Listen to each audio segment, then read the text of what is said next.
அனைவருக்கும் வணக்கம். இன்னைக்கு நம்ம பார்க்க போற முக்கியமான 3 டாபிக். அதாவது 3 டவுட்ன்னு சொல்லலாம். எல்லாருக்கும் என்னைக்கு ரிசல்ட் வரும்னு தெரியல அப்படின்னு ஒரே கன்ஃப்யூஷன்ல இருக்காங்க. அதுக்கடுத்து எவ்வளோ கட் ஆஃப் வரும், கிரேஸ் மார்க் எவ்வளோ கொடுப்பாங்க. எனக்கு தெரிஞ்ச சில தகவல்களை பகிர்ந்து கொள்ள விரும்புகிறேன். ஏன்னா எல்லாரும் ஒரு கன்ஃப்யூஷன்லேயே இருக்காங்க. இந்த 3 கேள்விக்கும் பதில் ஒன்று தான். அது டிஎன்எஸ்யூஆர்பி அவங்க என்ன வெளியிடுறாங்களோ அதுதான் பதில். இன்றைக்கி நான் போய் செக் பண்ணேன். டிஎன்யூஎஸ்ஆர்பி online.org அவங்களோட அஃபிஷியல் வெப்சைட்டில்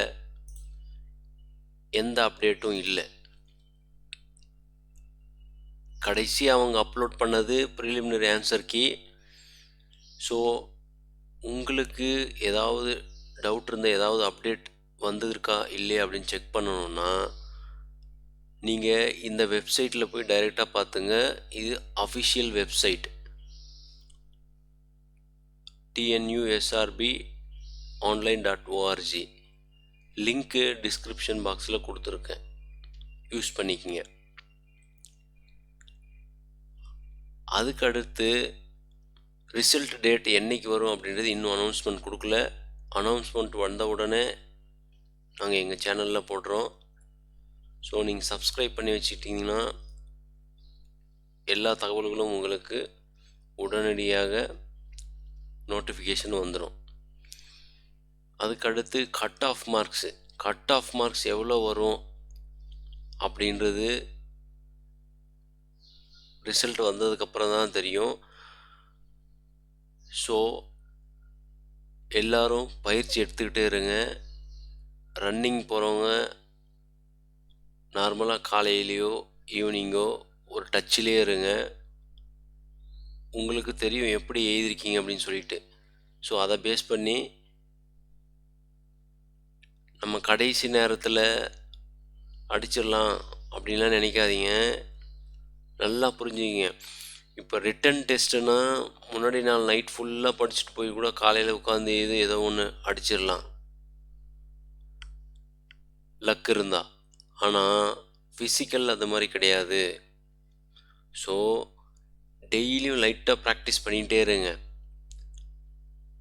இந்த டைம் ரிசல்ட் வந்ததுக்கப்புறம் ஃபிசிக்கலுக்கு நிறைய நாள் இருப்பதற்கான வாய்ப்புகள் மிக மிக குறைவு. ஸோ அதனால தான் நான் ரொம்ப அழுத்தமாக சொல்கிறேன், நீங்கள் உங்கள் ப்ராக்டிஸில் டச்சிலே இருங்க. அதுக்கடுத்து கிரேஸ் மார்க்கு. எல்லோரும் கிரேஸ் மார்க் எவ்வளோ வரும்னு கேட்டுகிட்டே இருக்காங்க. என்னோடய அனாலிசிஸ் படி பார்த்தீங்கன்னா இதில் எந்த ஒரு இம்பேக்ட்டுமே இருக்காது. ப்ராக்டிக்கலாக திங்க் பண்ணி பாருங்களேன். இப்போ எல்லாருமே மேக்ஸிமம் எக்ஸாம் எழுதின எல்லாருமே எல்லா கொஷினுமே அட்டன் பண்ணியிருப்பாங்க.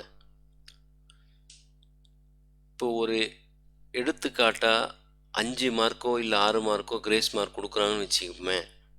அப்படி இருக்கும் பட்சத்தில் எல்லாருக்குமே கிரேஸ் மார்க் வரும். ஸோ இதனால் எந்த இம்பேக்ட்டுமே வராது. என்னோட சஜஷன் என்னன்னா, நீங்கள் எதுக்கும் கவலைப்படாமல் ஒரு தன்னம்பிக்கையோடு இருந்து உங்கள் பயிற்சியை கைவிடாமல் இருங்கள். இந்த வீடியோ உங்களுக்கு பிடிச்சிருக்குன்னு நம்புகிறேன். மேலும் தகவல் வேண்டும்னா நீங்கள் கமெண்ட் பாக்ஸில் கமெண்ட் பண்ணுங்கள். ஆனால் வரி பண்ணிகிட்டே இருக்காதீங்க, ப்ராக்டிஸ் பண்ணிகிட்டே இருங்க. ரிசல்ட் வரட்டும், இன்னும் அதிக அளவு ப்ராக்டிஸ் பண்ணுங்கள். தேங்க்யூ ஃபார் வாட்சிங்.